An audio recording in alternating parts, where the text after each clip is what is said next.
बेरमपुर मध्य प्रदेश की वादियों में बसा एक खूबसूरत गांव। लेकिन इस गांव में छिपे थे कुछ ऐसे भयानक रहस्य जिन्होंने उस सदी में निवास करने वाले साहसी लोगों के दिल में भी एक खौफ पैदा कर रखा था।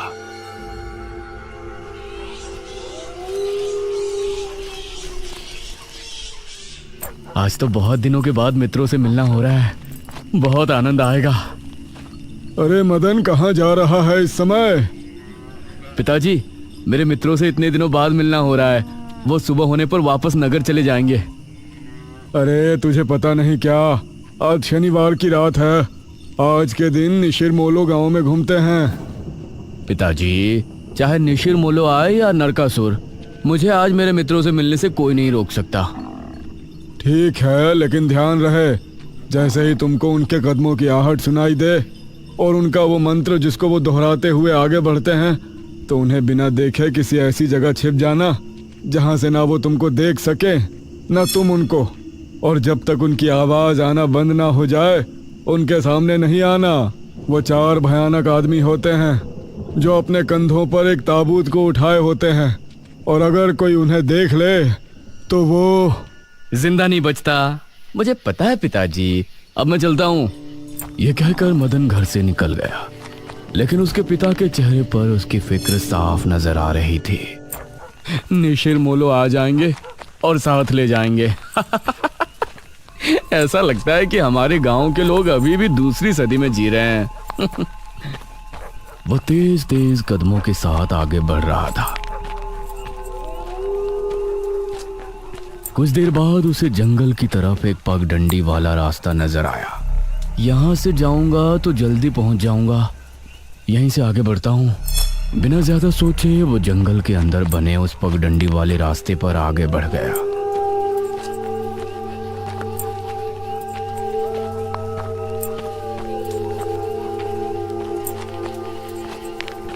आज तो बहुत मजा आने वाला है, मिलकर खूब मदिरा पान भी करेंगे।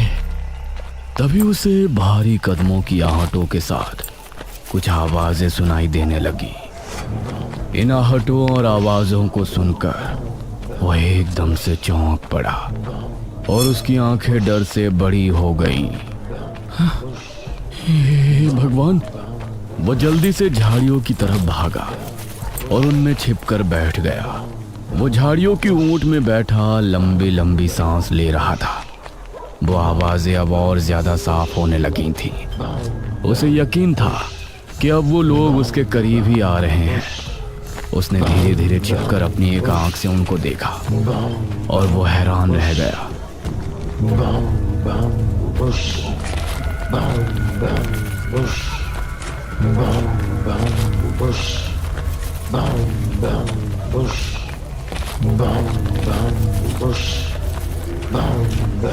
हे भगवान, मैंने इन्हें देख लिया। हाँ। मदन पूरी तरह से झाड़ियों में छिप गया और कुछ देर अपनी सांस तक रोके वहां छिपा रहा। फिर उसने धीरे से झांक कर देखा तो अब वो लोग कहीं नजर नहीं आ रहे थे। हाँ, लगता है चले गए। वो वहां से निकला और दोनों तरफ देखा तो वहां कोई नजर नहीं आया। हाँ, शुक्र है भगवान। उसने एक कदम बढ़ाया ही था कि तभी उसे फिर से वही आवाजें अपने ठीक पीछे से सुनाई देने लगी। उसने एक झटके से पलटकर देखा तो वो चारों ताबूत वाले शख्स ठीक उसके पीछे खड़े थे।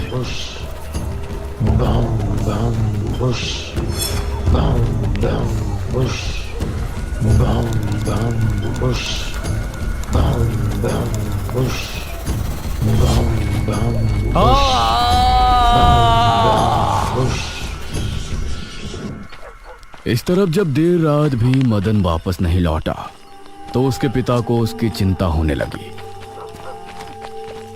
उसने गांव के एक आदमी विपुल को साथ लिया और जंगल की तरफ रवाना हुआ।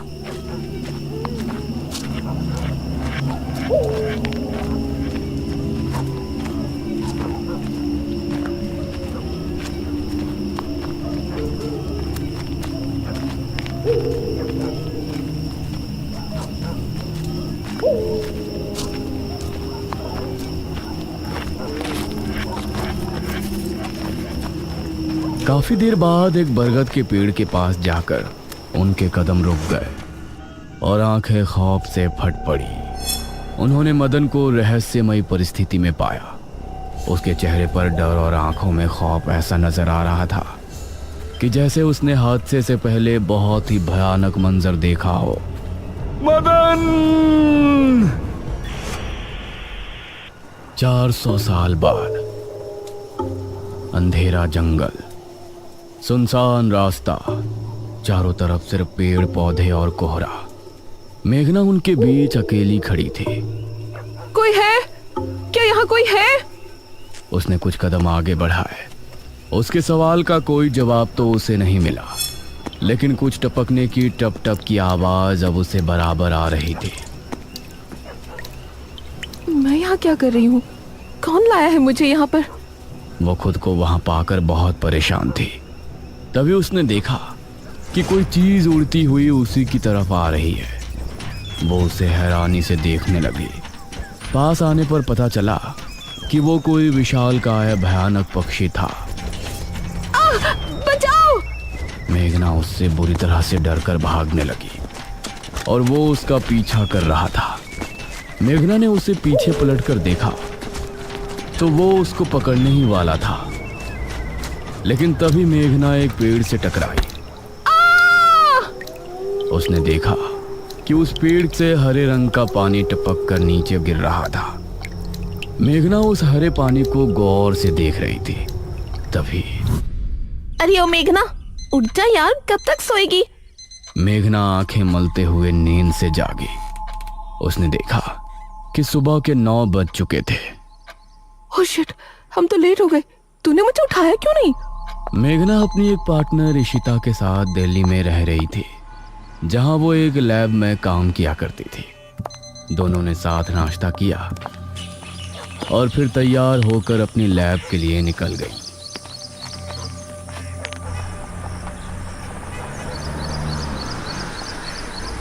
तेरा ऑमलेट खा खा कर मेरा पेट खराब हो चुका है। रोजाना कच्चा ही बनाकर दे देती है। शुक्र मना कि कच्चा भी खाने को मिल तो रहा है। तेरे भरोसे रहेंगे तो वो भी नहीं मिलने वाला। सोकर ही 9 बजे उठती है।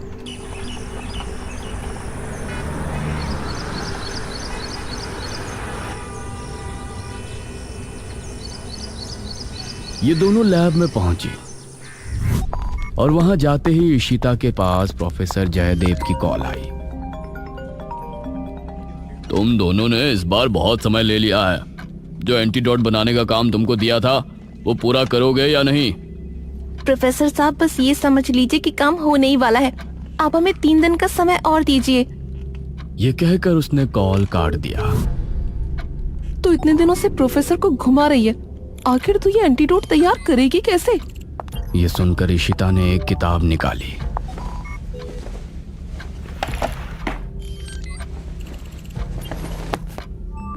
यार देख ये किताब, इसमें बहुत से ऐसे लिक्विड के बारे में लिखा है जिनकी कहानी पुरानी दंत कथाओं और लोक कथाओं से जुड़ी है। तो तू कहना क्या चाहती है? मुझे इस किताब में बहुत ही अनोखे लिक्विड के बारे में पता चला है, जिसे मृत्युंजय अमृत कहते हैं। हम उस लिक्विड का टेस्ट करेंगे और अगर वो हमारे काम का निकला तो उसे यूज भी कर सकते हैं। मृत्युंजय अमृत? देख, मैं तेरे साथ कहीं नहीं जाने वाली हूँ। ये सब बातें बकवास होती हैं। अरे देख तो सही, इस पेड़ से हर पूर्णमासी की रात ये हरा लिक्विड टपकता है। तभी मेघना ने देखा कि उस पन्ने पर किसी मृत्युंजय अमृत के बारे में लिखा था और उसमें ठीक वही पेड़ दिखाया गया था जो मेघना रोजाना अपने सपने में देखा करती थी। मतलब उस हरे पानी की बात ही इस किताब में लिखी थी। हे भगवान, क्यों हिला डाला ना, है ना इंटरेस्टिंग? मेघना ने कुछ सोचा और फिर जवाब दिया, हाँ तो हम दोनों कल ही बीरमपुर गांव के लिए निकलते हैं।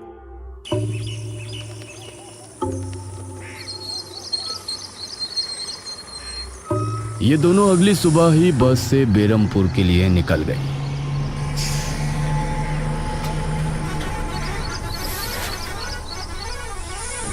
वैसे एक बात बता, तू मेरे साथ वहां जाने के लिए एक ही बार में कैसे राजी हो गई? मेघना ने सच को छिपाते हुए कहा, ऐसी अनोखी चीज देखने के बाद भला कौन नहीं होगा जो इसको देखना नहीं चाहेगा? ओहो, ये हुई ना बात। मैंने तुझे पार्टनर बनाकर कोई गलती नहीं की।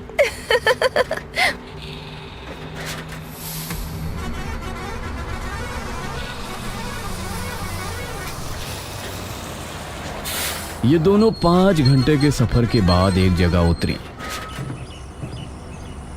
इनके ठीक सामने एक बड़ा सा गेट था जिस पर नाम लिखा था बेरमपुर। इशिता और मेघना ने जैसे ही गेट के अंदर कदम रखा तो अचानक से मौसम बदला। सूरज मानो बादलों के पीछे छिप गया और एक हवा अपने साथ आंधी ले आई। अरे वाह, गांव का मौसम तो बहुत ठंडा है। इधर गांव के लोग भी अचानक बदलते मौसम को देखकर हैरान रह गए। अरे ये क्या, अभी तक तो काफी गर्मी थी, ये अचानक आंधी कहां से आ गई? मुखिया जी, लगता है बारिश भी जरूर आएगी। इधर मेघना और इशिता दोनों ही गांव की तरफ बढ़ रही थी।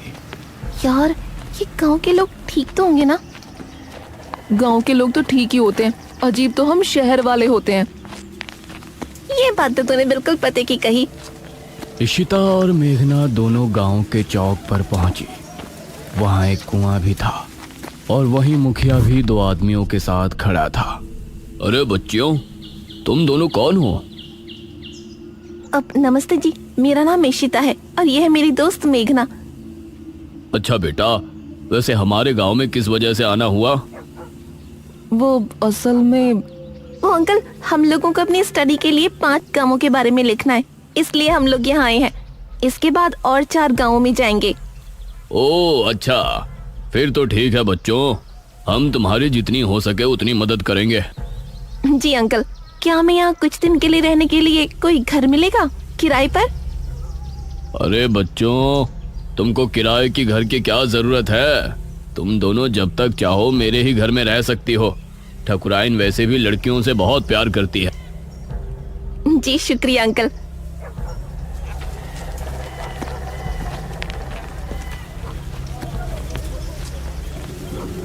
मुखिया इशिता और मेघना को अपने घर ले आया।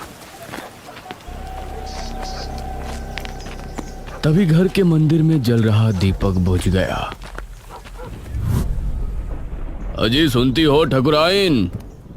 जी आई। ठकुराइन कमरे से बाहर आई। नमस्ते आंटी। नमस्ते बेटा। ओ जी, ये प्यारी प्यारी बच्चियां कौन है? ये दोनों शहर से अपनी पढ़ाई के सिलसिले में आई हैं। हमारे गांव के बारे में लिखना चाहती हैं। वो क्या होता है रे, वो रिसर्च करने आए हैं। तभी वहां पर एक और लड़का आया। क्या कहा? हमारे गांव पर रिसर्च? इशिता और मेघना ने उसे देखा। भला हमारे बेवकूफ गांव में आपको क्या मिल सकता है? ये सुनकर इशिता और मेघना हैरान रह गई। चुप करो अनुज, ऐसे कोई अपने गांव में बोलता है क्या? ये मेरा बेटा है अनुज। अनुज ने मेघा और इशिता की ओर देखा और उन्हें हाथ जोड़कर नमस्ते किया। नमस्ते। बेटा अनुज, जरा इन दोनों को वो खाली कमरा दिखा दो जो तुम्हारे कमरे के बराबर में है। ठीक है पिताजी। आओ देवियों। देवियों? अनुज कॉरिडोर से होते हुए उनको कमरा दिखाने ले जाने लगा। इसी समय गांव के मंदिर में बैठा पुजारी भगवान की आरती कर रहा था। तभी अचानक से दिया बुझ गया। ये संकेत तो ठीक नजर नहीं आ रहे। हे प्रभु, रक्षा करना। वैसे आप लोगों को रिसर्च करने के लिए यही गांव मिला था? अरे हम लोगों को 5 गांवों के बारे में लिखना है, तो इसीलिए जो भी गांव पास दिखा चले आए। इसके बाद और किसी गांव में जाएंगे। अच्छा, वैसे यहाँ कुछ ऐसा है जो कि रहस्यमय या ऐतिहासिक हो? हाँ है ना, एक राजमहल। राजमहल यहाँ? हाँ, 400 साल पहले जो यहाँ के राजा हुआ करते थे, उनका महल। वैसे अनुज, क्या तुम हमें उस महल में लेकर चलोगे? हाँ, तुम लोग जाना चाहोगी तो जरूर। तो ठीक है, रात को जब सब सो जाएंगे तो हमें वहाँ ले चलना। यह सुनकर मेघना इशिता को हैरानी से देखने लगी। रात के समय तुम लोग मजाक तो नहीं कर रहे? नहीं, हम तो चलने को तैयार हैं। तुम्हें डर लग रहा है तो बताओ। मेरा गांव है ये, मुझे क्यों डर लगेगा? ठीक है, ले चलूंगा, लेकिन पिताजी को और माँ को पता नहीं चलना चाहिए। ग्रेट। तो बताओ किस टाइम आ रहे हो? 12 बजे तक पिताजी और माँ दोनों सो जाएंगे। मैं उसी समय तुम लोगों को ले आऊंगा। हाँ सही है। ये कहकर अनुज ने उन्हें कमरे में छोड़ा और वहां से चला गया। ये क्या, हम तो उस मृत्युंजय अमृत के बारे में पता करने आए थे ना, अब हम ये राजमहल क्यों जा रहे हैं? अरे उसको सीधा पूछते तो उसे शक हो जाता ना। आज हम राजमहल चलते हैं और फिर कल उसे जंगल जाने को कहेंगे और वहाँ जाकर बातों ही बातों में उससे मृत्युंजय अमृत के बारे में पूछेंगे। ये सही है। इस तरफ गांव के लोग मौसम के बदलती ठंड से बहुत हैरान थे। पुजारी बार बार आसमान की तरफ देख रहा था, जहां उसे काला अंधेरा इधर उधर घूमता हुआ नजर आ रहा था। करीब 12 बजे जब मुखिया और उसकी पत्नी गहरी नींद में थे तो अनुज कमरे से निकला। अरे लगता है आ गया। इशिता ने उठकर दरवाजा खोला। हाय अनुज। तुम लोग तैयार हो? हाँ चलो, हम तो रेडी हैं। तो चलो। अनुज इनको लेकर घर से निकला और इन्होंने 2 गलियां पार कर ली थी। उफ, तुम्हारे गांव में हवा इतनी ज्यादा चलती है क्या? रोज तो नहीं चलती, लेकिन शहर की 2 लड़कियों के साथ लगता है उनके शहर का प्रदूषण भी आंधी के रूप में साथ आ गया। कुछ देर चलने के बाद ये तीनों एक बड़े से राजमहल के सामने खड़े थे, जिसे देखकर मेघना को कुछ याद आने लगा। ऐसा लगता है कि इस राजमहल को मैंने पहले कहीं देखा है। ये है राजमहल, राजा सूरजभान का। वाकई में काफी आलीशान है। यह कहते हुए इशिता ने अपने कैमरे में उसकी एक फोटो ली। हमें खिड़की से अंदर जाना पड़ेगा, इसका दरवाजा सालों से जाम है। ये तीनों एक खिड़की के रास्ते राजमहल में पहुंचे और वहां की हर एक चीज मेघना को जानी पहचानी लग रही थी। इस तरफ गांव में आंधी का बहाव बढ़ने लगा था। सभी अपने अपने घरों में आराम से सो रहे थे।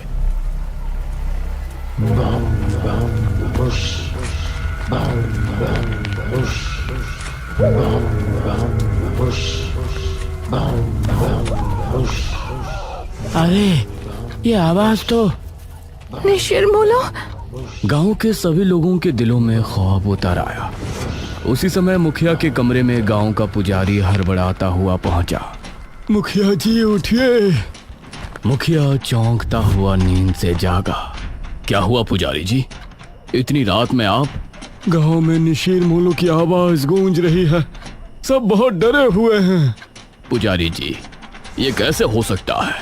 निशीर मोलो यहाँ कैसे आ सकते हैं? वो तो कई सालों पहले सो गए थे।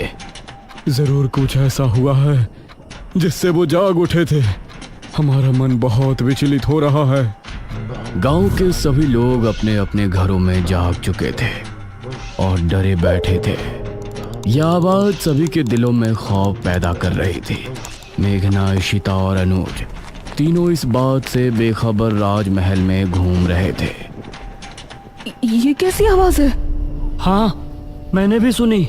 ऐसा लग रहा था कि कोई सिपाही भारी जूतों के साथ गलियारे में चहलकदमी कर रहा है, लेकिन दूर दूर तक कोई नजर नहीं आ रहा था। उसी समय गांव के 2 आदमी संपत और कप्ता जंगल की सरहद पर बैठे हुए जुआ खेल रहे थे। अरे संपत यार, चल घर चलते हैं, अब बहुत समय हो गया। ओहो, अब तू हार रहा है तो घर चलते हैं। अरे चुपचाप पूरी बाजी खेल, इससे पहले तो मैं तुझे जाने नहीं दूंगा। हाँ। यह सुनकर कप्ता फिर से उसके साथ पत्ते बांटने लगा। उन दोनों को यह आवाज सुनाई दी। तेज आंधी की हवाओं में उनकी आंखें बहुत मुश्किल से खुल रही थी।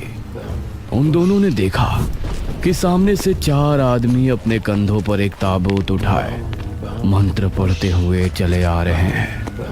संपत और कप्ता इससे पहले कुछ करते, वो चारों आकर उनके सामने रुक गए। हवा का रुख थोड़ा कम हुआ। वो चारों अपनी लाल चमकती आंखों से संपत और कप्ता को घूर रहे थे। इधर इशिता, मेघना और अनुज को एक दरवाजा खुलने की तेज आवाज सुनाई दी और वो चौंक पड़े। न जाने उस दरवाजे से कौन निकला, जिसको देखकर ये तीनों चौंक पड़े। वहीं संपत और कप्ता के सामने खड़े वो चारों शख्स जो कि निशिर मोलो थे। उनके कंधों पर रखा ताबूत खुल गया और उसके खुलते ही संपत और कप्ता की चीख पूरे गांव के लोगों ने सुनी, जिसे सुनकर सभी गांव के लोग डर गए। ये किसकी चीख थी जी? निशिर मोलो, ये चीख किसी अनहोनी की संकेत थी। पुजारी अभी भी मुखिया के घर पर ही मौजूद था। जब निशिर मोलो की आवाज आना बंद हो गई तो सभी लोग एक एक करके घर से बाहर निकले। मुखिया और ठकुराइन भी पुजारी के साथ घर से बाहर निकल आए। मुखिया जी, अब हमें तांत्रिक बाबा को खबर कर देनी चाहिए। हाँ पुजारी जी, लेकिन पहले पता तो चले कि निशिर मोलो ने किसी को अपना शिकार बनाया है या फिर वो ऐसे ही चले गए। इस तरह राजमहल में इशिता, मेघना और अनुज तीनों उस दरवाजे की तरफ हैरानी से देख रहे थे जो अभी खुला था। उसके अंदर से काला लबादा पहने कोई बाहर निकला, जिसके हाथ में एक अजीब सा दिखने वाला गुड्डा था। कौन? वो कुछ और बोला नहीं और लंबी लंबी भयानक सांसें लेने लगा।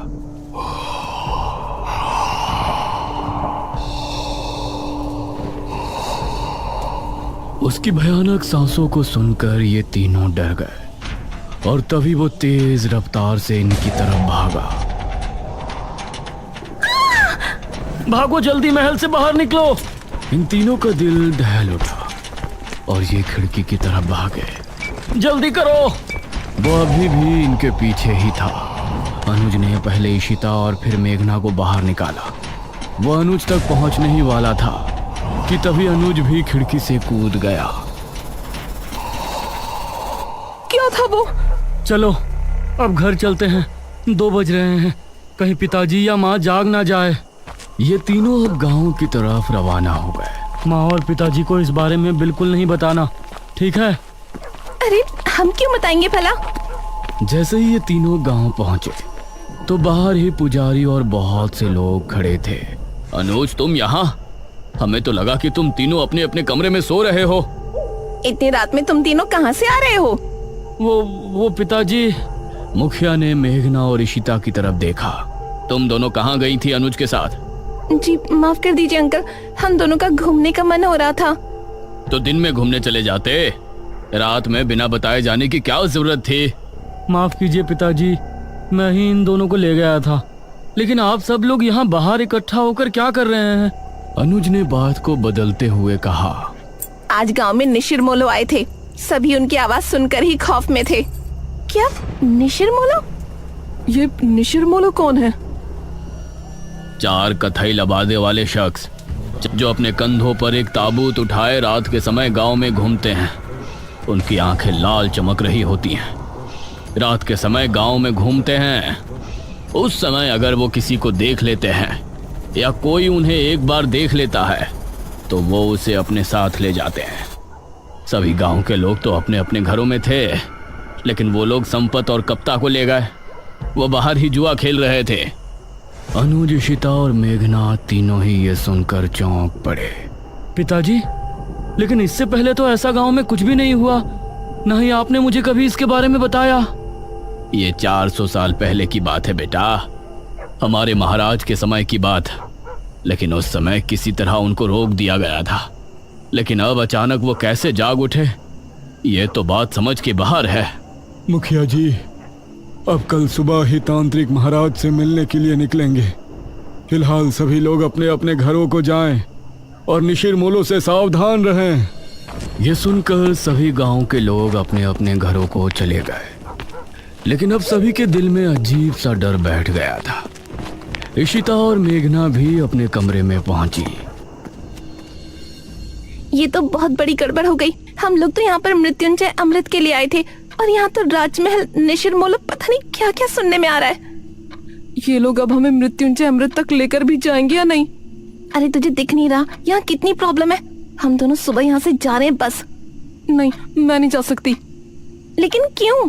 वो मृत्युंजय अमृत इतना कहकर मेघना ने आगे कुछ नहीं कहा।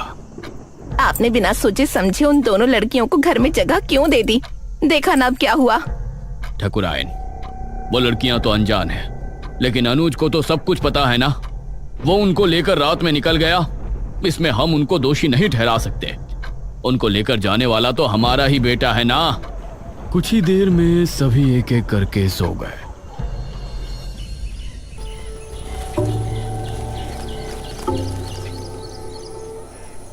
सुबह ठकुराइन ने दरवाजे पर दस्तक दी। दोनों उठ जाओ, सुबह हो गई है। ठकुराइन ने बहुत ही रूडली बोला। आंटी जी, वी आर सॉरी। ये सुनकर वो बिना जवाब दिए वहां से चली गई। कुछ देर बाद फ्रेश होकर इशिता और मेघना दोनों ब्रेकफास्ट टेबल पर पहुंची। Good morning uncle. Good morning aunty. आओ बैठो बच्चों, नाश्ता करो। मेघना के बाल इस समय खुले हुए थे। ना जाने अनुज को उसमें क्या खास दिखा। उसने उसे स्माइल की और एक टक उसे देखने लगी। इस पर मेघना ने उसे हैरानी से देखा, फिर उधर उधर देखकर नाश्ता करने लगी। अनुज, आज तुम खेतों पर जाओगे, समझ गए? माँ, मैं खेतों पर जाकर क्या करूँगा? पिताजी, क्या हो गया है माँ को? मुझे कुछ नहीं हुआ है। तुम आज खेतों पर जा रहे हो, बस जा रहे हो। तभी इशिता बोली। हाँ अनुज, तुम हमको भी खेत घुमा लाओगे? ये सुनकर ठकुराइन इशिता और मेघना की तरफ गुस्से से देखने लगी। तभी अनुज भी खुश होते हुए बोला, हाँ ठीक है, मेघना को भी हमारे खेत काफी पसंद आएंगे। हाँ बेटा, क्यों नहीं, लेकिन एक बात ध्यान रखना, तीनों साथ रहना और शाम होने से पहले घर लौट आना। तब तक तांत्रिक महाराज भी आ ही जाएंगे। नाश्ते के बाद इशिता और मेघना अनुज के साथ घर से निकली।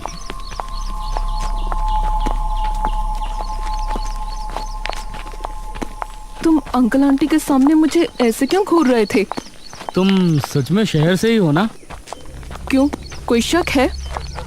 शहर की लड़की होती तो अब तक समझ जाती कि मैं उस पर लाइन मार रहा हूँ। वो मतलब स्लिप हो रहा हूँ। अनुज, उसे ऐसे मजाक बिल्कुल पसंद नहीं। ओ अच्छा। अच्छा ठीक है, सॉरी, लेकिन वो मजाक नहीं था। ये सुनकर मेघना भी हल्के से मुस्कुरा दी। ये लोग अब घने जंगल में पहुंच चुके थे। वैसे अनुज, यहाँ आने से पहले हमने कुछ सुना था। क्या सुना था? यही ना कि हमारे गांव के लोग एक नंबर के बेवकूफ है।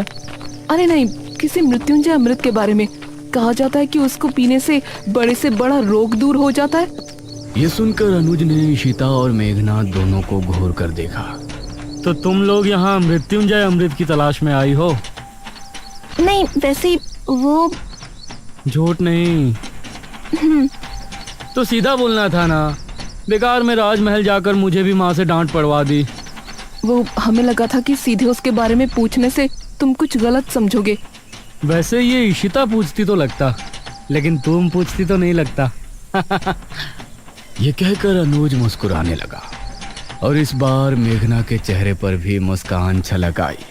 तो क्या तुम हमें उसके बारे में बता सकते हो? उसकी कहानी बहुत ही अजीब है, मुझे पूरी नहीं पता। तो बताओ ना, मुझे सुनना है। जितनी पता है उतनी बता दो। ये बात मुझे दादाजी ने बताई थी। सन 1600 में एक बहुत बड़ी महामारी फैली थी।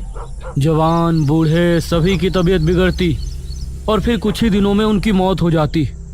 उस समय जो राजा था उसे इसकी बहुत चिंता सता रही थी और राजा की चिंता देखकर उनकी बेटी राजकुमारी बहुत चिंता में थी। जब ठीक 4 साल उस महामारी को गुजर गए तो राजकुमारी रहस्यमय तरीके से गायब हो गई। गायब? वो कैसे? वो कहीं चली गई थी। राजा ने उन्हें बहुत ढूंढा लेकिन वो कहीं नहीं मिली। उसके बाद ठीक 1 साल 1 महीने बाद राजकुमारी लौटी और अपने साथ वो एक बीज लेकर आई थी। महाराज ने उनसे सवाल किया कि कहाँ थी, तो उसने कोई जवाब नहीं दिया। उसके बाद उस बीज को बोया गया और उससे ये बरगद का पेड़ उगा और इस बरगद के पेड़ से ये मृत्युंजय अमृत, इसको पीने से राज्य में आई महामारी खत्म हो गई। लेकिन कुछ समय बाद ही राज्य पर बहुत बड़ा संकट आया। कैसा संकट? और ये निशिरमोलो जिसके बारे में गांव के लोग बातें कर रहे हैं, उनकी क्या कहानी है? उसका तो मुझे भी नहीं पता। फिलहाल तुम वो देखो। उसने सामने की तरफ उंगली पॉइंट की। कुछ ही दूर पर सामने था एक हरा भरा बरगद का पेड़। उसे देखते ही मेघना हैरान रह गई। ये वही पेड़ था जो उसे सपने में दिखाई देता था, और अब उसका वो सवाल और भी गहरा हो गया था कि ये पेड़ उसको सपने में क्यों दिखाई देता है। ओ माय गॉड, ये पेड़ तो बहुत बड़ा है। यही मृत्युंजय अमृत का पेड़ है। हाँ, और क्या? लेकिन इससे तो अमृत टपक ही नहीं रहा। वो अमृत तो सिर्फ पूर्णमासी और एकादशी की रात ही कुछ देर के लिए टपकता है। हर समय थोड़ी ना वो गिरता रहेगा। ओह, तो ये बात है। हाँ, अगर तुमको उसे देखना है तो तुम लोग पूर्णमासी तक यहाँ रुक जाओ। ये कहकर अनुज मुस्कुराया। मुझे मेघना के साथ थोड़ा और समय बिताने का भी बहाना मिल जाएगा। हम रुक तो सकते हैं। फिलहाल आप अपनी मम्मी जी को समझाओ। तुमने देखा नहीं सुबह कितना गुस्सा थी वो हमसे। उनका बस चलता तो वो हमें तभी घर से निकाल देती। अरे माँ है ना, तो फिक्र तो होगी ही, लेकिन बेफिक्र रहो, मेरे आगे कोई नहीं बोलता। तुम लोग बेझिझक यहाँ रुक सकते हो। हाँ ठीक है, वैसे भी हम लोग मृत्युंजय अमृत देखने से पहले तो नहीं जा सकते। लेकिन वो आदमी जो हमें राजमहल में नजर आया था, वो कौन था? इस पर अनुज ने मेघना से नजरें मिलाई। पागल। पागल? What do you mean? देखो, उस वक्त उसे देखकर तो मैं भी डर गया था, लेकिन अब सोचता हूँ कि कोई पागल ही होगा जो बेचारा उस राजमहल में सो रहा होगा। हमने उसकी नींद खराब कर दी तो उसी वजह से हमारे पीछे भागा होगा। मेघना को इस बात में सहमति नहीं नजर आई। वो कोई पागल तो हो नहीं सकता। उसका पहनावा भी आज के टाइम का नहीं लग रहा था। इशिता ने पेड़ की कुछ फोटो खींची और ये लोग खेतों पर पहुंचे। ये काफी देर तक साथ घूमे और इनके बीच बातें भी खूब हुई। अनुज की बातें अब मेघना को भी अच्छी लगने लगी थी, लेकिन वो अपने सपने और इस गांव के रहस्यों के बारे में ज्यादा सोच रही थी। शाम होने से पहले ये तीनों गांव वापस पहुंच गए।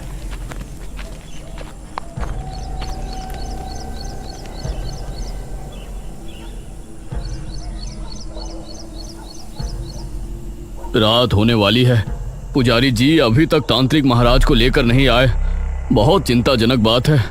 मुखिया, ठाकुराइन और गांव के बहुत से लोग चौक पर इकट्ठे थे। तभी पुजारी अपने साथ एक तांत्रिक को लेकर वहां पहुंचा।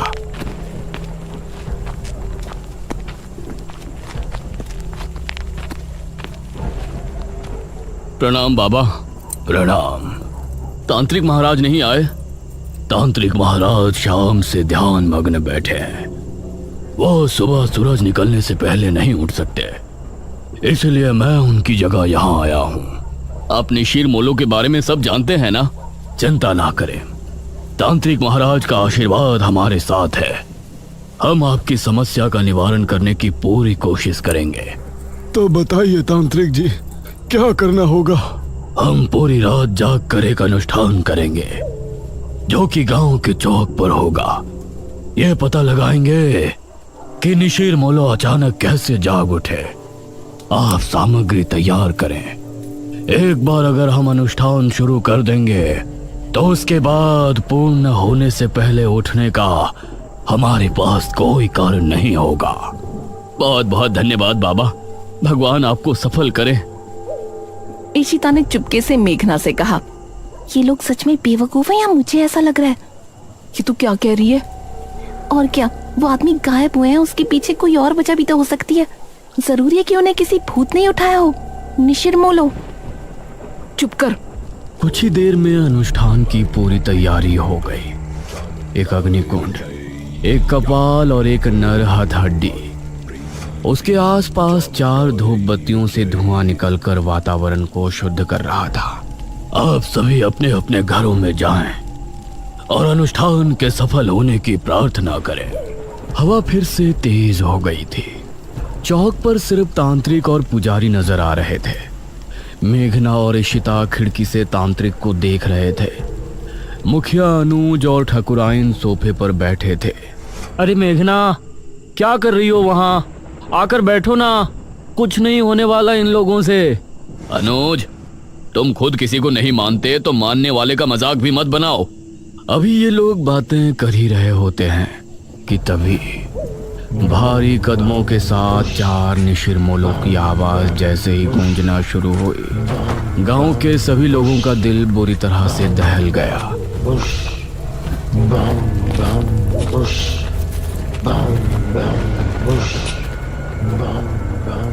अरे ये आवाज! ये सुनकर मुखिया भी बुरी तरह से डर गया।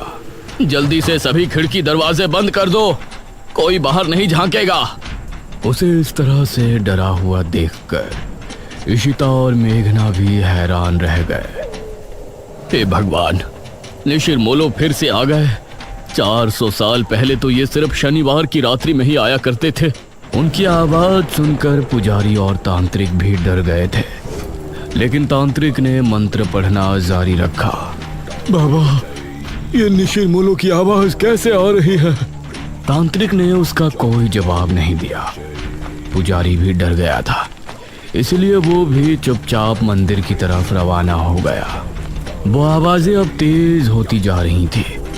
मेघना ने जल्दी से खिड़की को बंद कर दिया। इधर पुजारी मंदिर की तरफ बढ़ ही रहा था कि तभी उसको सामने से निशिरमोलो आते हुए नजर आए। पुजारी उन्हें देखकर बेहद डर गया और खौफ भरी आंखों से उन्हें देखता रहा। ताबूत खुलते ही और उसके बाद सब कुछ सन्नाटे में बदल गया। हे भगवान, ये तो पुजारी जी की आवाज है। इसका मतलब है निशिरमोलो ने पुजारी जी को भी। पिताजी, उनकी आवाजें तो अभी भी आ रही हैं।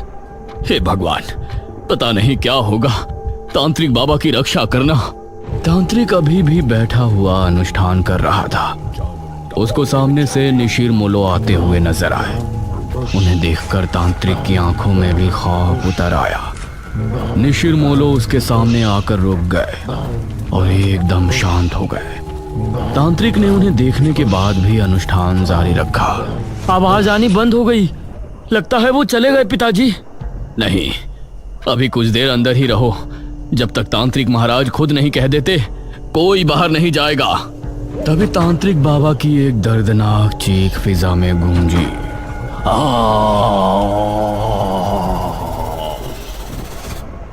हे भगवान, ये तो तांत्रिक बाबा की आवाज है। धीरे धीरे आवाजें हल्की होती चली गईं और फिर पूरी तरह से शांति छा गई। चलो, सब जल्दी से बाहर चलो। अब मुखिया और सभी गांव के लोग अपने घरों से निकलकर चौक पर पहुंचे। वहां उन्होंने देखा कि तांत्रिक बाबा किसी मिट्टी के पुतले के जैसे जमे बैठे हैं। उनकी आंखें और मुंह पूरी तरह से फटा हुआ है। तांत्रिक बाबा! अगले ही पल उनका शरीर धीरे धीरे गायब हो गया। ये भयानक मंजर देखकर सभी के डर के मारे चीख निकल गई। निशिरमोलो पुजारी जी को ले गए और तांत्रिक बाबा का अंत कर दिया। इसका मतलब वो सिर्फ ये अनुष्ठान रोकने आए थे। पिताजी, अब निशिरमोलो से हमें कौन बचाएगा? अब तो तांत्रिक महाराज को ही आना होगा, वही कुछ कर सकते हैं। इशिता और मेघना तांत्रिक की मौत देखकर बहुत डर गई थी। दूसरी तरफ गुफा में बैठे बड़े तांत्रिक ने अचानक से अपनी आंखें खोली। उनके चेहरे पर चिंता की लकीरें साफ नजर आ रही थी। निशिरमोलो का ये रूप, उसने हमारे शिष्य का भी अंत कर दिया। अब हमें खुद वहां जाना होगा, वरना प्रलय आ जाएगा। उस रात जब मेघना सो रही थी तो उसे एक सपना आया। वो एक राजकुमारी वाली वेशभूषा में एक सुनसान जंगली इलाके में घूम रही है। दूर दूर तक कोई नजर नहीं आ रहा है और फिर कोई पीछे से उसके कंधे पर हाथ रखता है। तभी वो चीखती हुई नींद से जाग उठती है। अब आगे। अरे क्या हुआ मेघना? मेघना की सांसें तेज तेज चल रही थी। उसके माथे पर पसीना आ गया था। कुछ बोल तो, क्या हुआ? बहुत ही अजीब सपना देखा यार। देख, मुझे लगता है तो इस गांव की झूठ मूठ की हिस्ट्री के बारे में ज्यादा ही सोच रही है। हम लोग बस मृत्युंजय अमृत का सैंपल लेते हैं और निकलते हैं यहाँ से, ठीक है? इस पर मेघना ने हल्के से हाँ में सर हिलाया। लेकिन सच कहा जाए तो असल में वो अपने साथ हो रही और इस गांव में घट रही हर एक घटना का रहस्य जानना चाहते थे। सुबह सुबह चीखना चिल्लाना बंद करो और दोनों हाथ मुंह धोकर नाश्ते के लिए आ जाओ। ये कहकर ठकुराइन वहां से चली गई। ये औरत बहुत ही खड़ूस है। एक बार हमारा काम हो जाए, इस गांव को मुड़कर भी नहीं देखना मुझे। ये दोनों फ्रेश होकर नाश्ता करने पहुंचे तो अनुज ने उठकर मेघना के लिए चेयर पुल अप की। आओ मेघना, बैठो। ये देखकर ठकुराइन ने मुंह बना लिया और इन सभी ने मिलकर नाश्ता किया। अनुज बेटा, तुम जल्दी से हमारे साथ चलो, हमें तांत्रिक महाराज को लेने के लिए जाना है। ठीक है पिताजी। ये कहकर मुखिया ने इशिता और मेघना की तरफ देखा। बच्चियों, तुम दोनों बाहर नहीं जाना, ठीक है? हो सके तो ठकुराइन का काम में हाथ बटा देना। जी अंकल, आप फिक्र मत कीजिए, हम घर में ही रहेंगे। अनुज और मुखिया गांव के लोगों से विदा लेकर तांत्रिक महाराज को लेने श्रेणी के लिए निकल गए। इस तरफ मेघना गहरी सोच में डूबी थी। ये कहानी सिर्फ मृत्युंजय अमृत से शुरू हुई थी, लेकिन उसके बाद वो महल, अपने आप को राजकुमारी के रूप में देखना और ये निशिर मोलो, ऐसा लगता है इस गांव का हर एक रहस्य मुझसे जुड़ा है। क्या मुझे राजमहल में जाना चाहिए? करीब 6 घंटे के सफर के बाद मुखिया और अनुज तांत्रिक महाराज के आश्रम पहुंचे, जहां उनका एक शिष्य बैठा हुआ था। प्रणाम। जी प्रणाम। तांत्रिक महाराज कहाँ है? अभी कुछ देर पहले आते तो उनसे भेंट हो जाती। महाराज अभी कुछ क्षण पहले ही बेरमपुर गांव के लिए निकल गए थे। यह सुनकर मुखिया और अनुज हैरान रह गए। हमारे गांव? हम तो महाराज को लेने के लिए आए थे। हमारे आने से पहले ही वो कैसे निकल गए? उन्हें किसने सूचना दी कि हमें उनकी जरूरत है? बाबा का अपने हर एक शिष्य से गहरा संबंध है। उनको दूर बैठे ही उनके बारे में सब कुछ पता चल जाता है। धन्य हो तांत्रिक महाराज। इसका मतलब है कि उनको पहले ही आभास हो गया था कि छोटे तांत्रिक की मृत्यु हो गई है, इसीलिए वो हमारे गांव के लिए निकल गए। पिताजी, अब हमें भी चलना चाहिए। तांत्रिक महाराज तो हमसे पहले गांव पहुंच जाएंगे। हाँ बेटा, चलो। धन्यवाद। अनुज और मुखिया उसी समय वापस गांव आने के लिए निकल गए। इसी तरह दोनों का सफर में ही दिन गुजर गया। इस तरफ शाम होने पर गांव में डर का माहौल छा गया। सभी लोग चौक पर जमा हुए गांव के मुख्य द्वार की तरफ ही देख रहे थे। हे भगवान, मुखिया जी कहाँ रह गए? रात हो गई है, कहीं निशिर मोलो ना आ जाए। इसी तरह से 7 बजे का घंटा बजा और मौसम फिर से बदल गया। सभी ये देखकर डर गए। मेघना, इशिता और ठकुराइन भी सभी के साथ वहां खड़ी थी। तभी उन्होंने मुख्य द्वार से किसी के कदमों की आहट सुनी और धीरे धीरे आंख से साफ हुआ तो सामने से तांत्रिक महाराज आते हुए नजर आए। अरे, ये तो तांत्रिक महाराज हैं। उन्हें देखकर सभी लोग खुश हो गए। तांत्रिक महाराज की जय हो! तांत्रिक महाराज की जय हो! सभी ने तांत्रिक महाराज के आगे हाथ जोड़कर नमन किया। तांत्रिक महाराज, ये और मेरा बेटा अनुज कहाँ है? वही आपको लेने के लिए गए थे ना? ठकुराइन, हमारे शिष्य की मृत्यु की सूचना हमें रात ही मिल गई थी, इसलिए हम स्वयं ही यहाँ आने के लिए निकल गए थे। उनसे हमारी भेंट नहीं हुई। हे भगवान, तो ये कहाँ रह गए? अब हम आ गए हैं, आप लोगों को डरने की जरूरत नहीं है। मुखिया और अनुज भी वापस आ ही जाएंगे। महाराज, आप जो भी करना है आप ही को करना है। जब तक ये और अनुज नहीं आ जाते, आप हमारे घर चलकर आराम कर लें। ठकुराइन, हम तांत्रिक होकर बड़ी हवेली में नहीं रह सकते। आप लोग पुराने किले में हमारे ठहरने का प्रबंध कर दें। जैसा आप कहें महाराज। ये कहकर ठकुराइन ने गांव के लोगों से कहा, आप सभी मिलकर पुराने किले की अच्छी से सफाई कर दें और वहाँ रोशनी का भी अच्छा इंतजाम कर दें। ये सुनकर गांव के कुछ आदमी किले की तरफ निकल गए। बाबा वहीं चौक पर बैठे रहे।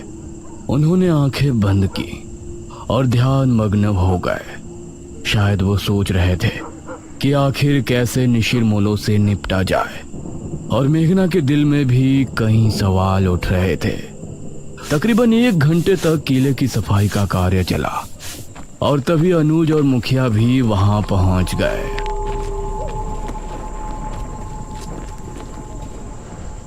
शुक्र है आप आ गए जी। प्रणाम तांत्रिक महाराज। मुखिया की आवाज सुनकर तांत्रिक महाराज ने आंखें खोली। तभी गांव के आदमी भी वहां पहुंच गए। किले की सफाई हो चुकी है ठकुराइन, अब तांत्रिक महाराज वहां ठहर सकते हैं। आप सभी हमारे साथ किले में चलिए।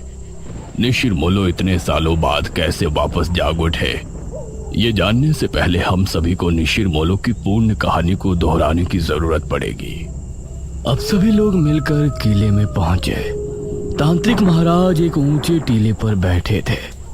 किले में हर तरफ कहीं दीपक और दीवारों पर मशालें लगी थी जो वहां रोशनी उत्पन्न कर रही थी।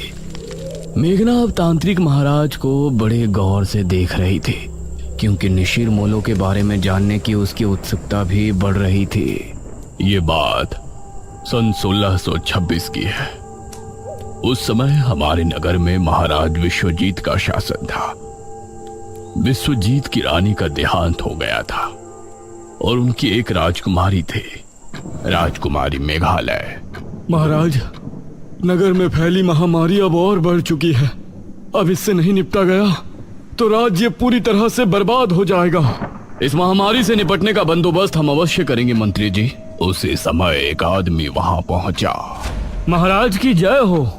जी, कौन है आप? महाराज, हम आपके पड़ोसी राज्य बल्लभगढ़ के राजा इंद्रसेन के दूत हैं। उन्होंने आपको शीघ्र ही मिलने बुलाया है। उनका कहना है कि आपके राज्य पर जो संकट आया है उससे निपटने में वो आपकी सहायता करना चाहते हैं। पिताश्री, हमें नहीं लगता कि वो हमारी इस महामारी से निपटने में कोई सहायता कर सकते हैं। हमें स्वयं ही कुछ करना पड़ेगा। समस्या गंभीर है राजकुमारी, हमें एक बार अवश्य ही उनसे मिलना चाहिए। हम आज रात ही उनके राज्य के लिए निकलते हैं। ठीक है पिताश्री, इस महामारी का जो भी हल निकले आप शीघ्र ही वापस आने की कोशिश करें, क्योंकि अगर आप इस बीमारी का इलाज नहीं ढूंढ पाए तो हमें ही कुछ करना होगा। अवश्य राजकुमारी। महाराज अपने रथ में बैठ बल्लभगढ़ के लिए निकल गए। रथ में उनके साथ सेनापति थे और 2 घोड़सवार सिपाही पीछे आ रहे थे। उनका रथ इस समय जंगल के रास्ते से गुजर रही थी। तभी अरे, ये क्या हुआ? रथ अचानक से रुककर टेढ़ा हो गया था। सेनापति जी, बाहर निकलिए। महाराज और सेनापति बाहर निकले तो देखा रथ का पहिया गड्ढे में फंसा है और चटक भी गया है। अरे, ये क्या हुआ? अब जंगल में इस रथ का पहिया कौन ठीक करने आएगा? क्षमा करें महाराज, हम अभी इसे ठीक कर देंगे। आपको थोड़ी प्रतीक्षा करनी पड़ेगी। तभी इन लोगों को पानी की आवाज सुनाई दी। ये कैसी आवाज है? ऐसा लगता है जैसे कोई कुएं से पानी खींच रहा हो, और यह आवाज कुएं के ऊपर लगी चरखी से आ रही हो।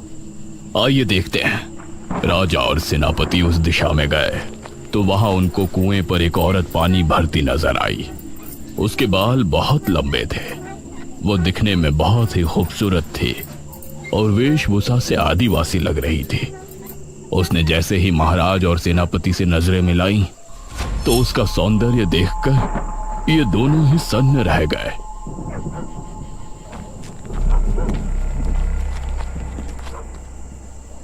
अरे, आप तो हमारे महाराज लग रहे हैं। प्रणाम महाराज। प्रणाम। क्या नाम है आपका? मेरा नाम दमयंती है महाराज। यहाँ पास ही मेरी कुटिया है। आप इस समय जंगल में? असल में हम पड़ोसी राज्य के लिए निकले थे।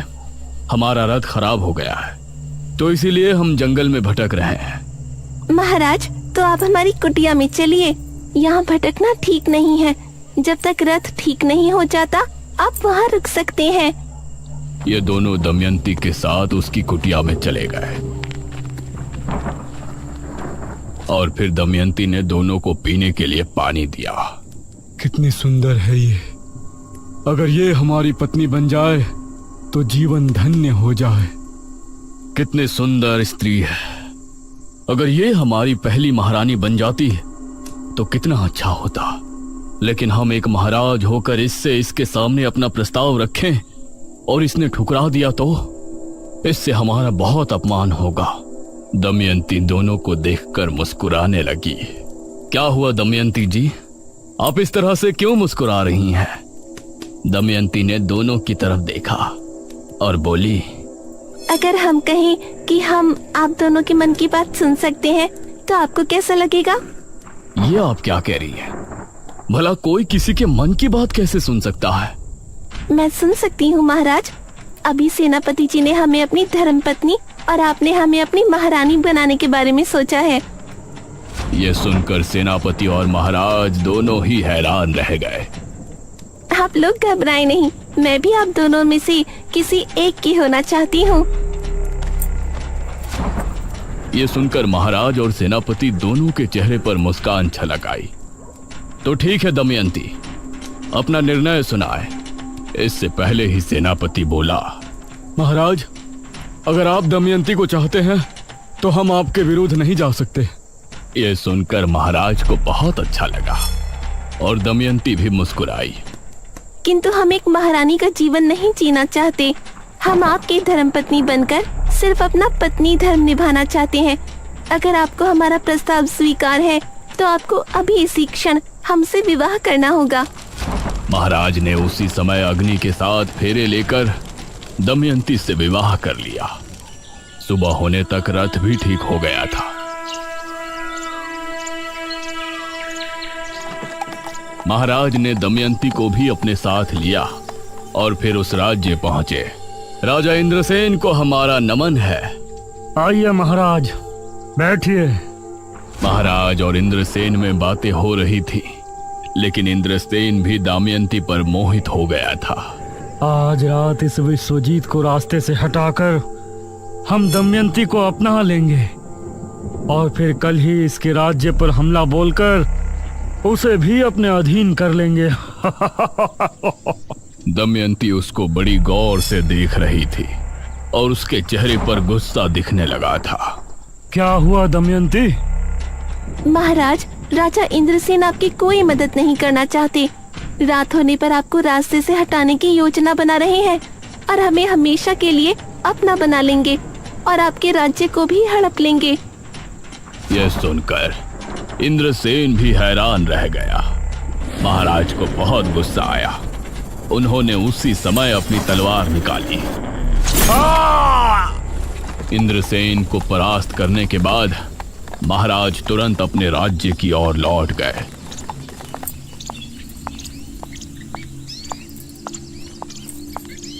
राजकुमारी बहुत चिंता में थी। प्रणाम पिताश्री। क्या बताया इंद्रसेन ने? क्या उस महामारी का कोई हल निकला?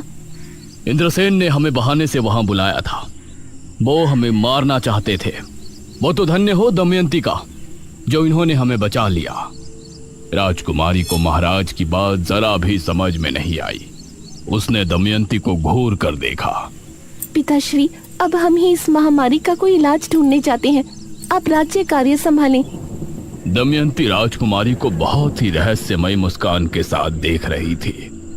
राजकुमारी महल से निकली और इस तरह राजा दमयंती के साथ महल में समय बिताने लगे और धीरे धीरे राज्य के कामों से दूर होते गए।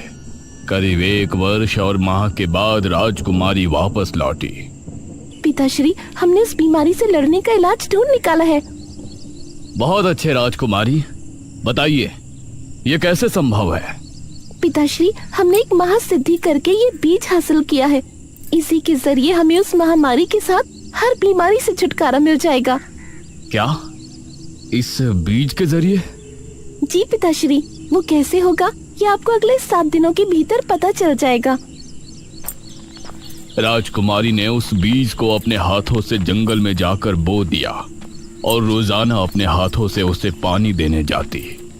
महाराज को राज्य की कोई चिंता नहीं थी। वो हर समय बस दमयंती के पास ही बैठे रहते थे।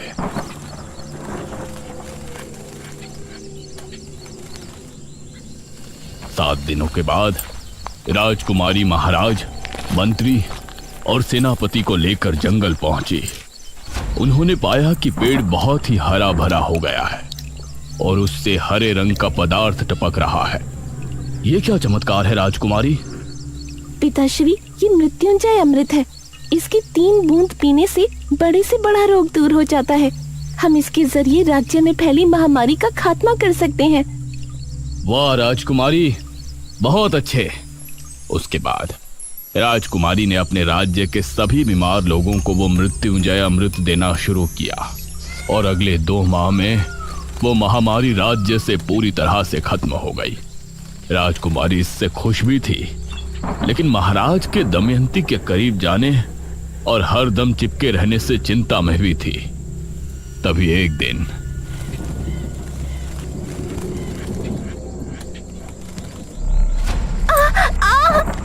महाराज!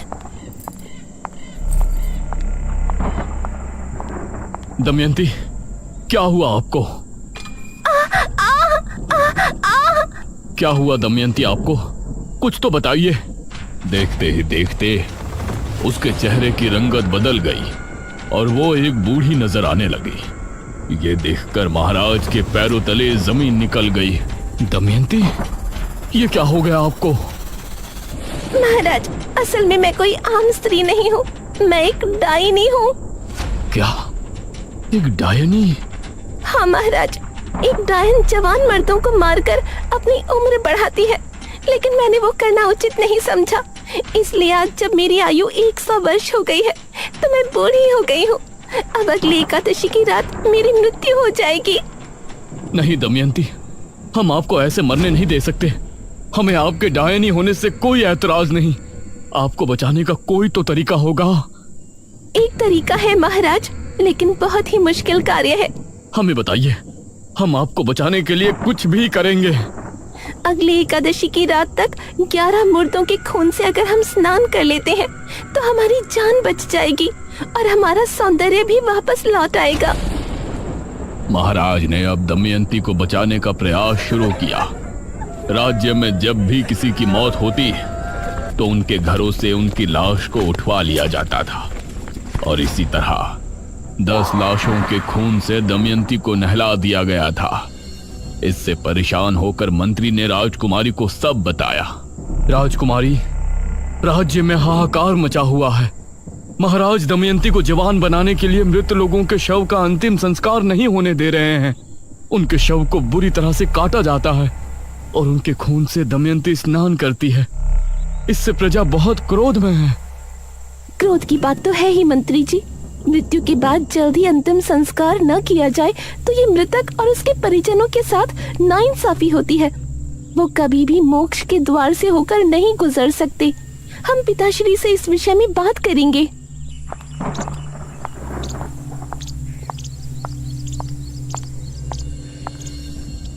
राजकुमारी ने महाराज से बात की, लेकिन उनके सर पर दमयंती को बचाने का भूत सवार था।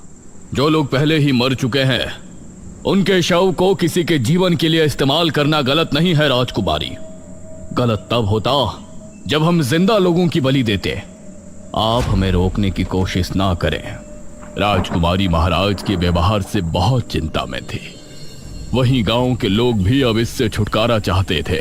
अरे बहुत हो गया, अब हम गांव के लोग महाराज का ये अत्याचार नहीं सहेंगे। हाँ, हमारे मृतकों को हक है कि उनका अंतिम संस्कार किया जाए।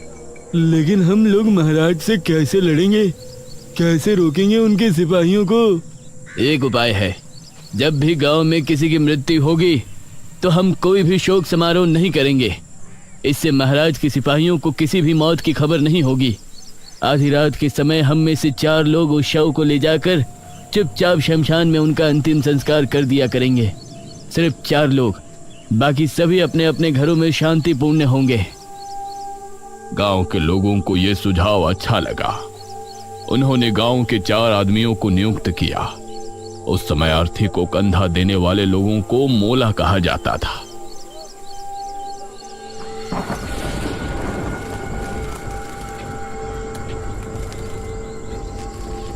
ये 4 लोग रात के समय निकला करते थे, इसलिए इनका नाम निशिर मोलो रखा गया। अब जब भी कोई मृत्यु होती तो 4 कथई लिबास वाले आदमी निशिर मोलो बन के उस शव को कंधा देते और उसका चुपचाप अंतिम संस्कार करके वापस गांव को लौट आते। समझ नहीं आ रहा, पूरे 15 दिन हो गए, अभी तक किसी के घर कोई मृत्यु नहीं हुई है। ऐसा कैसे हो सकता है? अगले दिन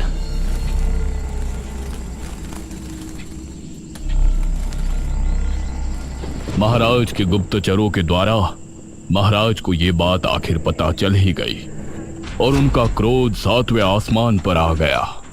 वो जो भी 4 लोग हैं, हम उनको मार कर ही दम लेंगे। उन्होंने हमसे चालाकी की, इसका हर्जाना उन्हें भुगतना ही पड़ेगा। महाराज ने अब अपने गुप्त सिपाहियों को तैनात कर दिया था, जो छिपकर रातों को जागकर गांव पर नजर रख रहे थे। एक रात निशिर मोलो एक अर्थी लेकर निकले। यह शनिवार की रात थी, तो उन गुप्त सिपाहियों ने निशिर मोलो को रोक लिया। अब तुम लोगों को कोई नहीं बचा सकता, कोई नहीं। बहुत दे दिया हमारे महाराज को धोखा। उन सिपाहियों ने इन 4 आदमियों को मार गिराया और फिर शव लेकर महाराज के पास पहुंचे। उस शव को दमयंती के कक्ष में पहुंचा दिया गया और सुबह होने पर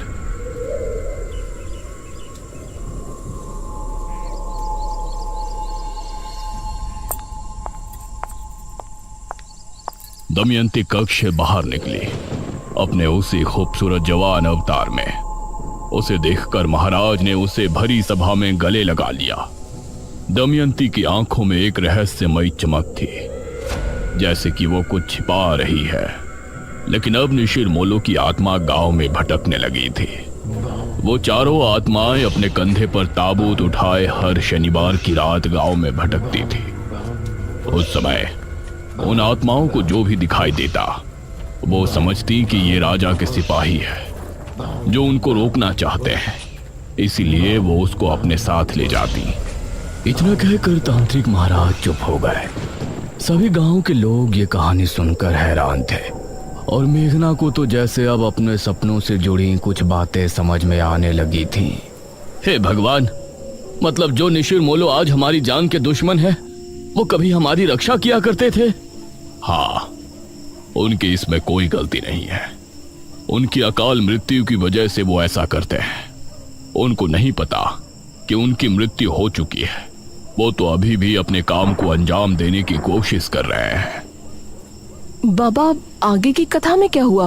वो राजकुमारी, महाराज और दमयंती? आगे क्या हुआ और निशिर मोलो को कैसे रोका गया और अब वो अचानक क्यों 400 साल बाद वापस आ गए हैं, ये कहानी जानने के लिए हमें बेरमपुर पुराण को पढ़ने की आवश्यकता है, जो कि 400 साल पहले की राजमहल के किसी गुप्त कक्ष में रखवाया गया था। बेरमपुर पुराण?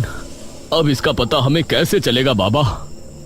वो बेरमपुर पुराण राजमहल में कहाँ है, ये जानने के लिए मुझे एक अनुष्ठान करना पड़ेगा, जो कि मैं इसी किले में बैठकर करूंगा। ध्यान रहे, उस समय सभी अपने अपने घरों में होंगे।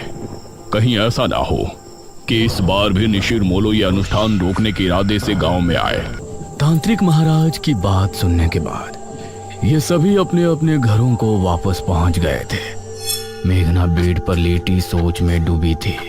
क्या हो यार, तू इतना क्यों सोच रही है? ये दमयंती आखिर थी कौन? हमें तो लगता है कि उसका महाराज से मिलना कोई संयोग नहीं था, बल्कि इसके पीछे उसकी कोई साजिश थी। इस पर इशिता ने मेघना को हैरानी से देखा। अरे तेरी तबीयत तो ठीक है, ये किस टोन में बोल रही है तू? देख मेघना, मैं तो पहले ही यहाँ से जाना चाहती थी, तेरे कहने पे ही मैं रुकी हुई हूँ। मुझे इस गांव की कहानियों से कुछ लेना देना नहीं है। कल एकादशी है, हमें बस उस मृत्युंजय अमृत का सैंपल लेना है और परसों सुबह होने से पहले इस गांव को छोड़ देना है। That's it। ये कहकर इशिता ने चादर तानी और सो गई। इसे कैसे बताऊं कि मैंने खुद को सपने में राजकुमारी बने देखा है। मुझे अपने सपनों का पूरा रहस्य जानना है, मैं यहाँ से नहीं जा सकती।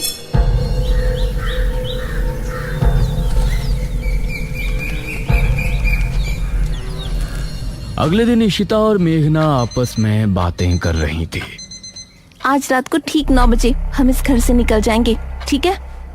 यार, मुझे इस तरह बिना कुछ बताए जाना ठीक नहीं लग रहा। हमें सबको बता देना चाहिए कि हम यहाँ पर मृत्युंजय अमृत के लिए आए हैं। तभी दरवाजे पर दस्तक हुई।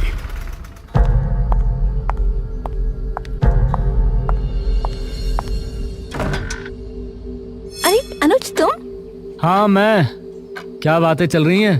तुम लोग आज रात मृत्युंजय अमृत को लाने की बात तो नहीं कर रहे ना? नहीं नहीं, ऐसा कुछ नहीं है। गांव में इतनी प्रॉब्लम चल रही है, ऐसे में हम कैसे मृत्युंजय अमृत के बारे में सोच सकते हैं? हाँ वही कह रहा हूँ। आज रात तांत्रिक महाराज अनुष्ठान शुरू करेंगे। सभी को घरों में ही रहना है। तुम बेफिक्र रहो, हम कहीं नहीं जाने वाले।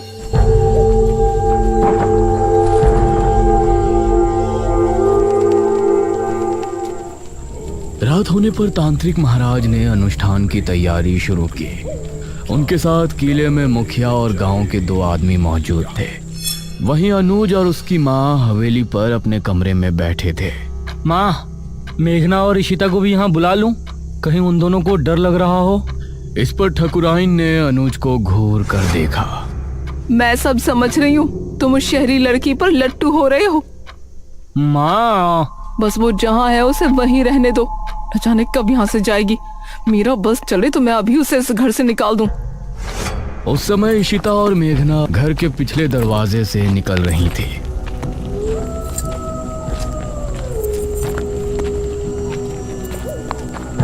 मुझे अब भी कुछ ठीक नहीं लग रहा। ये लोग क्या सोचेंगे? हम दोनों बस यहाँ मृत्युंजय अमृत चुराने के लिए आए थे। मेघना, क्या हो गया यार तुझे? हमारी जॉब, हमारा फ्यूचर खतरे में है। हम इस राजा रानी वाली कहानी में उलझने नहीं आए थे। ये इन गांव वालों की प्रॉब्लम है, हमारी नहीं। तो चल ना जल्दी। ये दोनों घर से निकलकर गली की तरफ आ गई थी। गांव में सभी लोग अपने अपने घरों में बैठे थे। सभी तांत्रिक महाराज के अनुष्ठान के सफल होने की प्रार्थना कर रहे थे। पूरा सामने जंगल का रास्ता। उस समय गांव का एक आदमी राजू सिगरेट पीता हुआ जंगल की तरफ से आ रहा था। अरे यार, आज तो होश बहुत ही ज्यादा है, सिगरेट भी नहीं सुलग रही। कुछ ही दूरी पर उसको इशिता और मेघना सामने से आती नजर आ रही थी।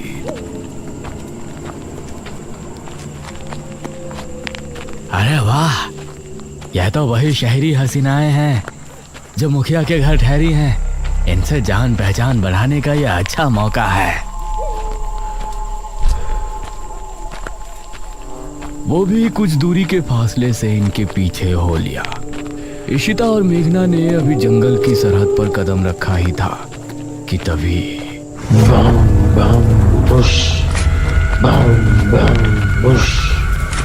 इसे सुनकर ये दोनों चौंक पड़ी। अरे ये तो वही आवाजें हैं, निशिर मोलो। और राजू भी इस आवाज को सुनकर डर गया। हे भगवान, निशिर मोलो। राजू का दिल दहल उठा। उसने पाया कि वह आवाज ठीक उसके पीछे से आ रही है। उसने जैसे ही पलटकर देखा तो निशिर मोलो ठीक उसके सामने थे। एक पल को राजू की सांसें मानो रुक सी गई। तभी ताबूत अपने आप खुल गया। उससे 2 भयानक हाथ निकले जिन्होंने राजू को ताबूत के अंदर खींच लिया। राजू की चीख सुनकर इशिता और मेघना दोनों ही बेहद डर गईं। मैंने पहले ही कहा था ना, आज जंगल जाना ठीक नहीं होगा। यार बहस मत कर, जल्दी चल, हम वापस घर चलते हैं। इस तरफ तांत्रिक महाराज अनुष्ठान को शुरू कर चुके थे। वो आंखों को बंद किए लगातार मंत्रों का जाप कर रहे थे। मुखिया और वो दोनों आदमी उनसे कुछ ही दूरी पर थे। भागो जल्दी, कहीं निशिर मोलो हमें देख ना ले। इशिता और मेघना दोनों अब डरी हुई हालत में आगे बढ़ रही थी, लेकिन वो आवाज कम होने के बजाय और बढ़ती जा रही थी। माँ, मैं यहाँ क्या करूँगा? मैं भी किले पर जा रहा हूँ। हो सकता है पिताजी को मेरी जरूरत हो। अरे भूल गए क्या? किसी को भी बाहर नहीं निकलना है। अरे मुझे कुछ नहीं होगा। वैसे भी निशिर मोलो की आवाज अभी तक नहीं सुनाई दी। मुझे नहीं लगता कि वो आ जाएंगे। ये कहकर अनुज अपनी माँ की बात काटते हुए घर से निकल गया। इस तरफ तांत्रिक महाराज भी अपनी आंखें बंद किए ध्यान मग्न थे। तांत्रिक महाराज ने खुद को एक अंधेरी जगह पर पाया। क्या यहाँ कोई है? सामने से कोई जवाब नहीं आया और तांत्रिक महाराज के पास एक तितली आकर रुकी। वो तितली अंधेरे में चमक रही थी। वो कुछ देर उनके पास रुकी रही और फिर एक तरफ चली गई। तांत्रिक महाराज भी अब उसके पीछे हो लिए। काफी देर तक चलने के बाद वो तितली जमीन पर बैठ गई। तांत्रिक महाराज ने पाया कि जमीन पर एक दरवाजा लगा हुआ है। वो तितली उस पर बैठते ही गायब हो गई। मेघना और इशिता को भागते हुए काफी समय हो गया था। किला इनके सामने ही था। सामने से अनुज भी आ रहा था। उसने इन दोनों को सामने से आता हुआ देखा। अरे हम मेघना और इशिता, ये तीनों एक दूसरे को देखकर हैरान रह गए। तुम दोनों यहाँ क्या कर रही हो? तुमको तो अपने कमरे में होना चाहिए था। मेघना कुछ कहती, लेकिन इससे पहले ही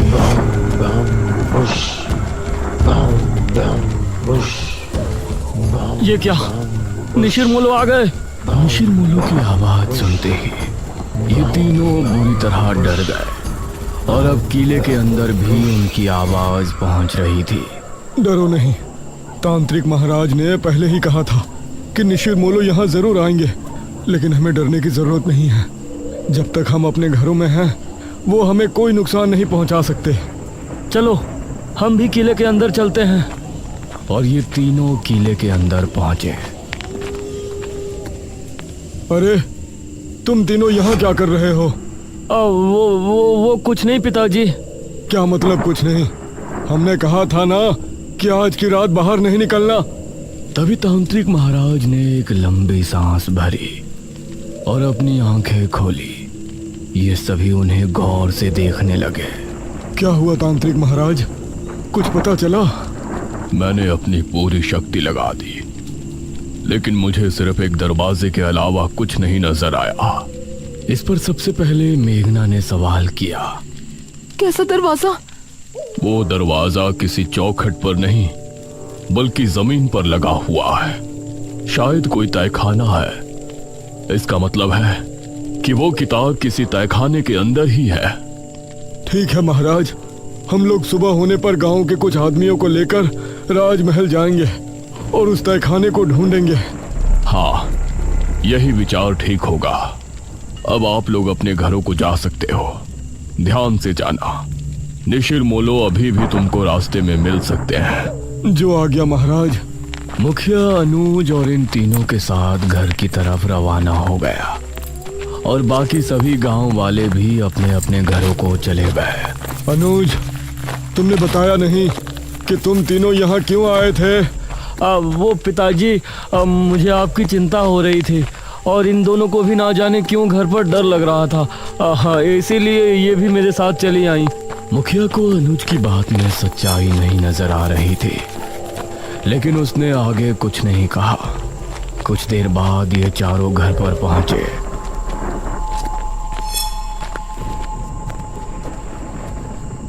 अब तुम लोग जाकर अपने अपने कमरों में चुपचाप सो जाओ। कोई मस्ती मजाक नहीं। जी पिताजी। ये कहकर मुखिया अपने कमरे में चला गया। फिर मेघना ने अनुज की तरफ देखा। थैंक यू अनुज, तुमने हमारे लिए अपने पिताजी से फिर झूठ बोला। अरे कोई बात नहीं मेघना, तुम्हारे लिए तो मैं 1000 झूठ भी बोल सकता हूँ। ये कहकर अनुज मुस्कुराते हुए अपने कमरे में चला गया। फिर इशिता और मेघना भी अपने कमरे में पहुंची। उस रात मेघना के मन में कई सवाल चल रहे थे। करीब 4 बजे जब वो सो रही थी तो उसने अपने आप को राजमहल में खड़ा हुआ पाया। अपने उसी राजकुमारी वाले अवतार में वो एक गलियारे से होती हुई आगे बढ़ रही थी। सामने ही एक बड़ा सा दरवाजा नजर आ रहा था। वो उस दरवाजे से होती हुई अंदर पहुंची। सामने एक अलमारी थी। उसने उस अलमारी को खोला तो उसके अंदर एक बक्सा रखा था। उस बक्से को खोलने पर उसे एक अंदर बड़ी सी चाबी रखी हुई नजर आई। मेघना सपने में बिल्कुल सही सलामत थी, लेकिन बाहर उसका पूरा शरीर पसीने से सराबोर हो गया था। तभी इशिता ने करवट ली तो उसने एक पल को आंखें खोलकर मेघना को देखा। मेघना, क्या हुआ तुझे? उठ। उसने मेघना को झंझोड़ा तो मेघना की नींद टूटी। क्या हुआ तुझे मेघना? देख तुझे कितना पसीना आ रहा है। मेघना नींद से जागी और लंबी लंबी सांसें लेने लगी। अरे कुछ तो बोल, कोई बुरा सपना देखा क्या? मेघना ने इशिता के जवाब में हल्का सा हाँ में सर हिलाया। इशिता ने उसे पीने के लिए पानी दिया और फिर उससे लिपट कर लेट गई। सुबह होने पर तांत्रिक महाराज कुछ गांव के लोगों को लेकर राजमहल पहुंचे। कोई भी कमरा, कोई भी गलियारा छूटना नहीं चाहिए। जी महाराज। गांव के सभी लोग अब अलग अलग गलियारों में चले गए। एक आदमी जिसका नाम मनीष था, वह एक कक्ष के सामने खड़ा था। उसने जैसे ही दरवाजा खोला तो कई चमगादड़ तेज शोर करते हुए वहां से निकल गए। उसने खुद को संभाला और कमरे के अंदर दाखिल हुआ। हे भगवान, कितना बड़ा कमरा है। तभी उसे भारी कदमों की आहट सुनाई देने लगी। उसने सामने देखा कि वही लबादे वाला आदमी उसके सामने खड़ा है। मनीष उसको देखकर दरवाजे की तरफ भागा, लेकिन दरवाजा अपने आप ही बंद हो गया। तभी वो लबादे वाला आदमी तेजी से उसके करीब पहुंचा और उसने कसकर मनीष का गला पकड़ लिया। मनीष की चीख महल की दीवारों में ही सिमट कर रह गई। गांव के लोगों ने राजमहल की अच्छे से तलाशी ली, लेकिन राजमहल इतना बड़ा था कि अपना पूरा दिन लगाने के बाद भी वो आधे राजमहल की छानबीन भी नहीं कर पाए थे। तांत्रिक महाराज, अब तो रात होने वाली है, अभी तक उस तहखाने का कुछ पता नहीं चला। उसको ढूंढना इतना भी आसान नहीं है जितना हमने सोचा है। मुखिया जी, हम रात में यहाँ नहीं रुक सकते। अवश्य, हम सभी यहाँ से निकलते हैं। सुबह होने पर फिर से आएंगे। ये सभी राजमहल से निकल ही रहे थे, तभी सामने से इनको मेघना आती हुई नजर आई। अरे बेटी मेघना, तुम यहाँ? जी अंकल। तुम यहाँ क्यों आई हो पुत्री? मुझे लगता है कि मैं उस तहखाने तक आपको लेकर जा सकती हूँ। ये कैसे हो सकता है? इस पर तांत्रिक महाराज ने मुखिया को हाथ के इशारे से चुप कर दिया। तुमको ऐसा लगता है तो ठीक है, बताओ कहाँ है वो तहखाना? अब मेघना आगे आगे चल रही थी और सभी उसके पीछे थे। वो एक गलियारे से होती हुई आगे बढ़ रही थी। सामने ही एक बड़ा सा दरवाजा नजर आ रहा था। वो उस दरवाजे से होती हुई अंदर पहुंची और ये सब भी उसके पीछे अंदर पहुंचे। सामने एक अलमारी थी। उसने उस अलमारी को खोला तो उसके अंदर एक बक्सा रखा था। उस बक्से को खोलने पर उसे अंदर एक बड़ी सी चाबी रखी हुई नजर आई, जिसे देखकर ये सभी हैरान रह गए। हे भगवान!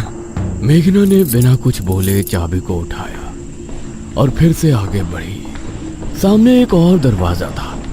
मेघना उससे होते हुए सभी को अपने साथ अंदर ले गई। उस अंधेरे कमरे में सभी को जमीन पर एक दरवाजा नजर आया, जिसे देखकर सभी की हैरानी का ठिकाना नहीं था। यही है वो दरवाजा जो हमने हमारी दिव्य दृष्टि से देखा था। उस दरवाजे पर एक छेद था। मेघना ने उस छेद के अंदर चाबी लगाकर 3 बार घुमाया। अब इसे उठाकर देखो। तांत्रिक महाराज के कहने पर 2 आदमियों ने दरवाजे को उठाकर देखा तो वह आसानी से उठ गया। दूसरी तरफ अनुज और इशिता घर पर मौजूद थे। अनुज, मेघना कमरे में नहीं है। क्या मतलब? कहाँ गई अब वो? मुझसे तो टॉयलेट की बोल के गई थी, अब देखा तो वहाँ भी नहीं है। यह सुनकर अनुज हैरान रह गया। इस तरफ राजमहल में ये सभी तहखाने के अंदर पहुंचे। वहां एक शीशे के बक्से में एक किताब रखी हुई नजर आई। हाँ, यही है बेरमपुर पुराण। सभी किताब को देखकर खुश भी थे और हैरान भी। पुत्री, इसे उठाओ और फिर हम किले पर चलते हैं। मेघना ने जैसे ही किताब को बक्से से उठाया तो अजीब सा शोर उत्पन्न हुआ। यह कैसी आवाज है? तभी तहखाने के हर एक कोने से बिच्छू निकलकर इनकी तरफ आने लगे। सभी निकलो यहाँ से, जल्दी। अब ये सभी तेजी से ऊपर की तरफ भागे, लेकिन एक आदमी को बिच्छुओं ने सीढ़ियों पर ही अपने चपेट में ले लिया। उस आदमी को एक ही पल में बिच्छुओं ने कंकाल में बदल दिया। बाकी सभी लोग डरी हुई हालत में महल के मुख्य द्वार की तरफ भागे। मेघना सबसे आगे भाग रही थी। दरवाजे से होते हुए ये महल से बाहर निकलने में कामयाब हो गए, लेकिन ठीक दरवाजे पर जो आदमी सबसे पीछे था, उसको भी बिच्छुओं ने अपनी चपेट में ले लिया। और उस आदमी की चीख पूरे राजमहल में गूंज गई। इन लोगों ने अब अपने कदमों को रोका नहीं और किले में पहुंचकर अपनी सांस तोड़ी। तांत्रिक महाराज ने मेघना को गौर से देखा। पुत्री, इस किताब के बारे में तुमको कैसे पता चली? उस समय अनुज और इशिता भी वहां पहुंचे। अब ये सभी मेघना की तरफ ही देख रहे थे, लेकिन मेघना की नजर उस किताब पर थी जिससे कई रहस्यों का खुलासा होने वाला था।